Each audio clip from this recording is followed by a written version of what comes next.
My name is Lester Levitt, and welcome to the Driftless Rivers Coalition podcast channel.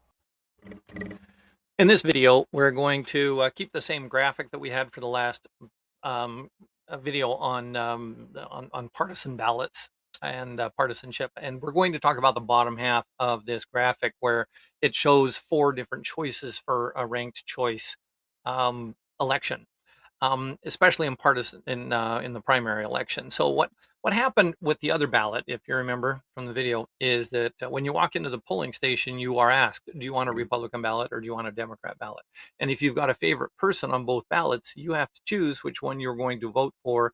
And the risk is that the other person that you wanted in is going to have to be carried into a winning position from everybody else, because they won't be able to have your support if you chose the opposing party ticket for your favorite vote.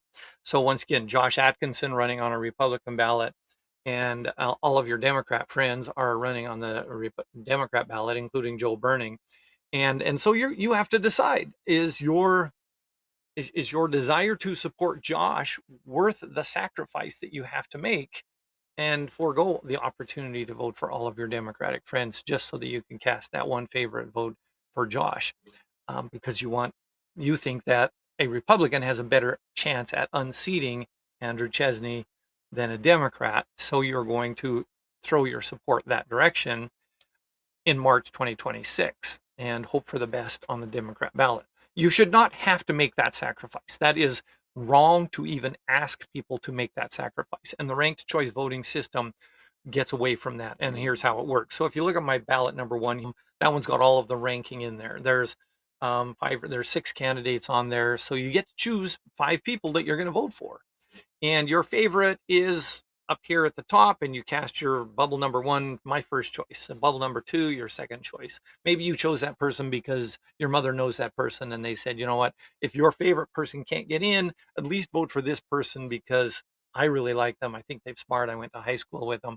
And your third choice is another person. Maybe she's really, really intelligent, brand new in politics, maybe not as experienced as you would like. That's why she's the third choice, and then your fourth choice, and then your fifth choice. But there's one person on this ballot that you absolutely would never support, not on your darkest day, and you just leave that blank. So that's how ranked choice voting works. And now they go in, the machine counts, the algorithm counts the first ballots of everybody. And let's say your favorite candidate only got 12% of the vote. Somebody else got 8% of the vote. So the machine drops off the lowest person, and nobody passed 50%. So that's the condition as well. Nobody passed 50%. So the algorithm drops the lowest person off who got the lowest number of votes, and it recalibrates. And if you had voted for that person that was the lowest on the totem pole, then your second choice vote now goes into effect. And so it recounts with your second choice vote. So everybody who lost their candidate, their first choice candidate, now gets their vote recalibrated, and it goes into the second calculation, and then it goes into the third calculation until somebody reaches 50% of the vote. And it doesn't favor partisanship. Everybody's name appears on every ballot, and you get 5 choices on every ballot.